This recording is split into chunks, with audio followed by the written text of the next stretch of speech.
Rename हो रहा है केरलम। केरलम जो है वो मलयालम शब्द है और यहाँ पर कल्चरली भी उसी की तरफ ज्यादा बेंट है। साथ में ये वो लोग बोलते भी केरलम ही है, तो इन्होंने बोला कि ऑफिशियली क्यों ना इसको चेंज कर दिया जाए। तो इसी के लिए 2024 में जो केरला की लेजिस्लेटिव असेंबली है वहां पर रेजोल्यूशन पास किया गया, जिसको बाद में फॉर्मली अप्रूव किया गवर्नमेंट ऑफ इंडिया ने। अब इस प्रोसेस को समझने के लिए कि कैसे नाम चेंज होता है एक स्टेट का, हमने बेसिक्स देखने हैं। जैसे कि केरलम जो है, केरा इसमें आता है जिसका मतलब होता है कोकोनट, लैंड ऑफ कोकोनट इसको कहा जाता है, गॉड्स ओन कंट्री कहा जाता है। और साथ ही में जो टोटल कोकोनट की प्रोडक्शन है इंडिया की, उसका 45% यहीं पर होता है। जो हिस्ट्री है उसमें एक जर्मन स्कॉलर है हरमन गंडर्ट, वो कहते हैं कि इस जगह को चेरलम या फिर चेरम भी कहा जाता था। उस वक्त यहाँ पर जो चेरा डायनेस्टी है उसका भी रूल था, या फिर इसको इंटीग्रेटेड एक जॉइंट जो लैंड है वो भी कहा गया, जो कि कन्याकुमारी तक जाती है। इसीलिए ये बाद में जो है चेरम या केरलम कहलाया। कॉलोनियल टाइम्स में इस एरिया को कहते थे मालाबार, और ये आपका जो मद्रास कॉन्स्टिट्यूएंसी है उसका पार्ट होता था। फिर देश आजाद हुआ और बात हुई कि कैसे रिऑर्गेनाइज करेंगे हम, स्टेट्स कैसे बनाएंगे, लिंग्विस्टिक बेसिस के आधार पे या एडमिनिस्ट्रेटिव बेसिस के आधार के ऊपर। तो यहाँ पर ही एक सैयद फैजल अली कमीशन रिपोर्ट आती है 1956 की, जिसके आधार के ऊपर ये स्टेट रिऑर्गेनाइजेशन एक्ट आया 1956 का, और इसमें केरला बना। अब जितने भी मलयालम स्पीकिंग एरियाज थे, जैसे कि मालाबार डिस्ट्रिक्ट, ट्रावनकोर, कोचिन और आपका कसारगोड,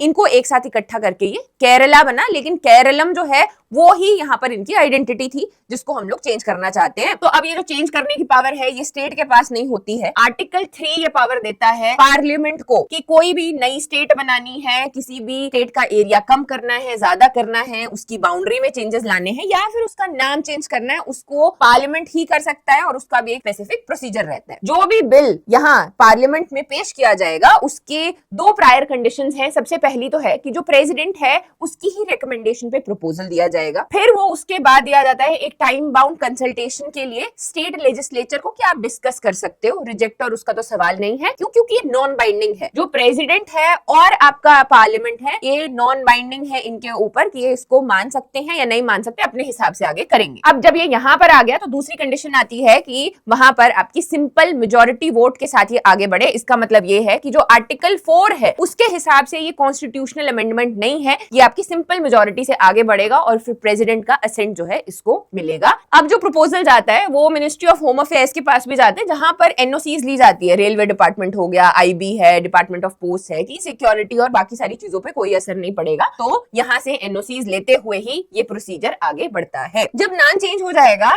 तो फर्स्ट शेड्यूल में चेंज लाया जाएगा, जिसमें की सारी स्टेट्स की लिस्ट है, यूनियन टेरिटरीज के नाम दिए गए हैं, तो इसमें भी चेंज होगा। और साथ में केरला जो है उन्होंने बोला है कि एक शेड्यूल में भी यहाँ पर चेंजेस लेकर आने हैं, जिसमें डिस्कस किया जाता है लैंग्वेजेस जो कि रिकॉग्नाइज्ड हैं बाय द कॉन्स्टिट्यूशन। अब से